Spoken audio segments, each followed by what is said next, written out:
Hey, well, hello to everyone out there in YouTube land. I hope that everybody's doing well. I'm doing pretty good. It's a bit warm out here, sweating a bit.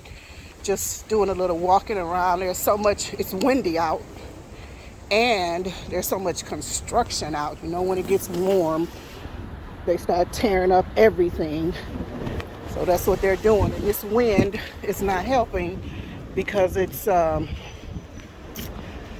kicking about, this dusty stuff that's going straight into my throat, stuff like this, and, stuff like that.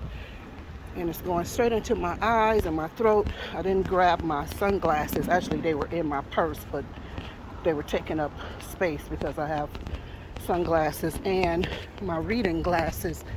And one of them had to go, so I took out the sunglasses, of course. So I'm out here suffering, suffering and smiling. No, I'm okay, but I don't have on a mask, so it's definitely all of this dusty weirdness is going down my throat and everywhere. But yeah, I just came back from, although hopefully I'm not too late. I picked up some of those forget-me-nots and hopefully some ginger root from a neighbor. And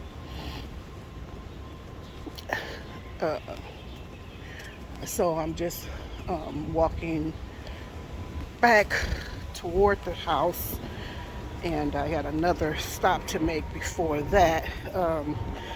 But I wanted just to hopefully encourage us that, whatever your gift is or whoever you are,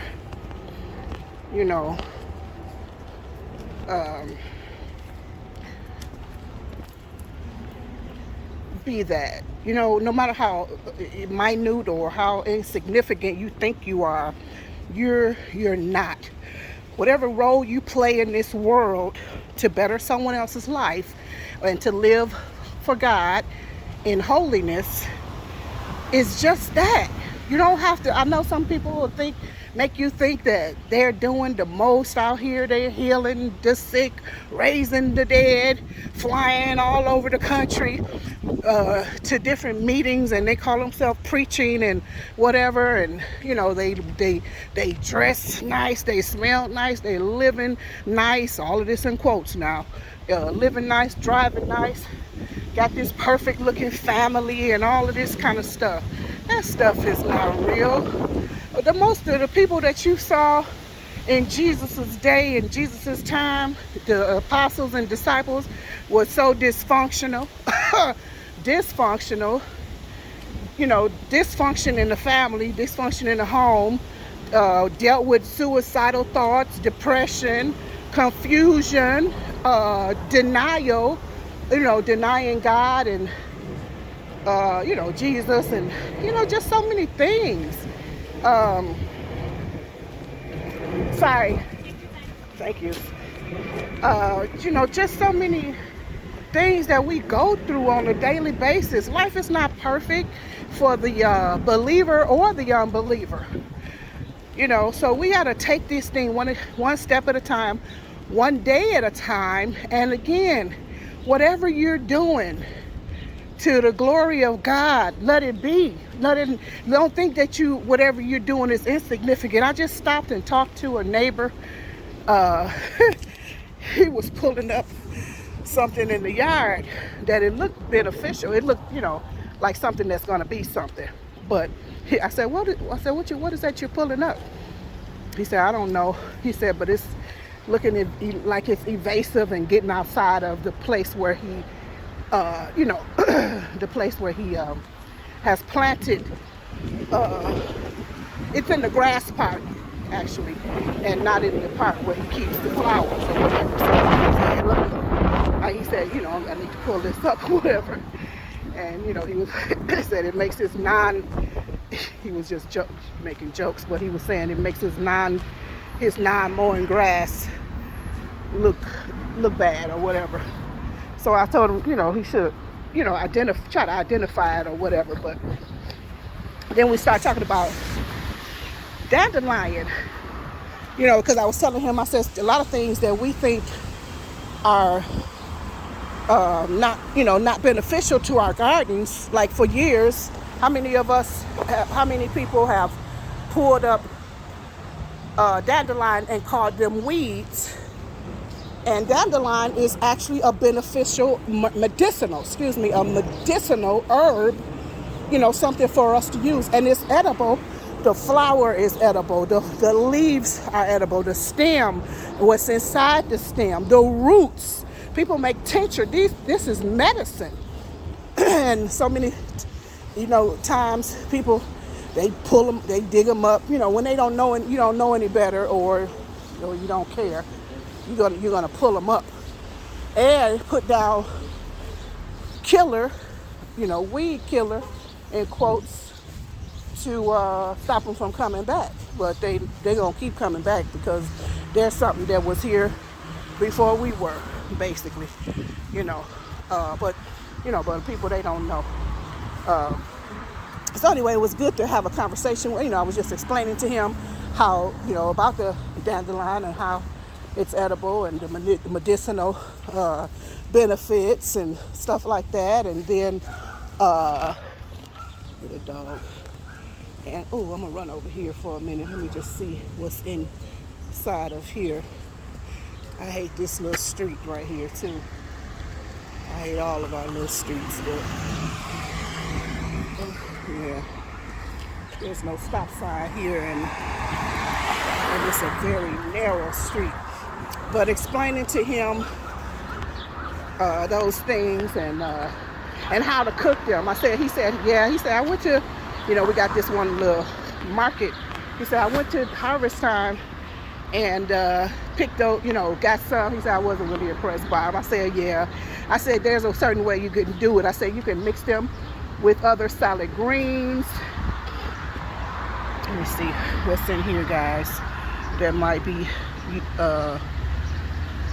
there was something in here that I saw a lot the other day, but I didn't want to get it. But anyway, so I was telling him, the way to eat them. Yeah, he can saute them with garlic and onion, and if you want to put some broth in it or whatever. And then I also told him, you can eat them on a hamburger, or you can mix them with other salad greens and stuff like that. And I said, because I told him, it's a bitter herb. Of course, it's bitter, so it's not palatable for everyone or whatever. He was like, oh yeah. And he enjoyed that. He said, oh, okay, that's what I'm going to, he said, okay, I'm going to give them another chance. He said, I like the idea of that. And he said, I could, he was like, yeah, I can put it in soup or I can put it in soup or whatever, something like that. Lolo's Guide to Single Member. This one. So the book I think I wanted is gone. Might have even been another. What's the name? But let's see what the children's situation is looking like. God's promises kids how to make a cherry pie. See the USA. Now that sounds like something right there. How to make a cherry pie. Oh, and see the USA. Okay. I thought that was political. How they tell us to get a piece of the pie. I thought it was something to teach us not to lean onto the narrative of others, trying to fit into everybody's narratives and all of that. What's this? Anyway, so he said he tried again, and he was like, oh, I'm glad I, talked with you, blah, blah, blah. As insignificant as someone might have thought that conversation was, it was a very significant, very informative conversation, and very helpful, because that could save his life. I gave away all of my my natural medicinal books. They were very, well, I shouldn't say they were very outdated. I was calling myself just downsizing my library, and I had just got rid of all of my women's health stuff, and because they were not outdated really, because they're it's good information, but I wound up giving them all away. However, I did acquire some more. Oh, those frogs are cute. I hate to put on people's house, but that frog is cute. And what's my jiggle? So so yeah, I just got those, just acquired some. As a matter of fact, when I get back home or through the weekend, I'm going to start researching, because I'm looking for something, but that could save his life, the life of his family member, or anything, or just just the fact of him eating it. It could just cleanse his blood. It could just do anything or whatever. I hope I picked up the right thing, because what I was thinking I was going for was something like these. But what I have is something totally different. But anyway, this is one of our community gardens, one of the smaller ones in our area, actually. I don't prefer this one. But yeah, people have gotten their things started. I see a lot, of course, chives always come up first. Blossom chives, and because they're gonna come back. And I see somebody's, what is that? Not cauliflower, some kind of brassica. Looks like it's bolting already with the yellow leaves. I can't think of what that is. One thing that's missing in our yard is our, I saw a little bit of it, but I don't see a lot. Our dill, comes back,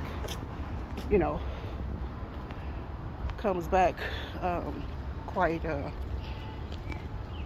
anyway, let me stay on topic. So, I'm giving way too much information, but nonetheless, guys, that's why I always say it's good to know who you are in God, what God has called you to. Be yourself, whoever you are, however, because I'll talk to anybody about anything, person, we call themselves strangers, but if they're a human being and I'm a human being, that's one thing we have in common first, okay, and foremost. So we can reason, we can talk, or whatever. So anyway, that was all I wanted to say. I hope I said what I wanted to say, because I'm getting ready to shut off for a bit. But anyway, I'll talk to you guys in a little bit. Yeah, just be yourself and give to people what you can give. As a matter of fact, there's a video I put that I recorded. I haven't published it yet, but it's a video about having compassion or showing compassion for individuals, because you never know where people are in their life or in their day. And these people are going about doing mass killings these days and killing them. It's just so crazy, right now. And it's just best for us to get in where you fit in, so that you can helpfully help someone find Christ Jesus, okay? I'll be right back. Let me take care of something. Sorry guys, the video popped off some kind of way, but it's so noisy. I told you they're doing construction everywhere, and it's a mess. It's so confusing because it's so loud. And all these narrow streets or whatever. I just kind of feel like a nice crazy cough, but I guess I'll just have it when I get home. I'll talk to you guys later. I know you can't hear me, but I'm gonna cut off here. Love you guys. Bye-bye for now.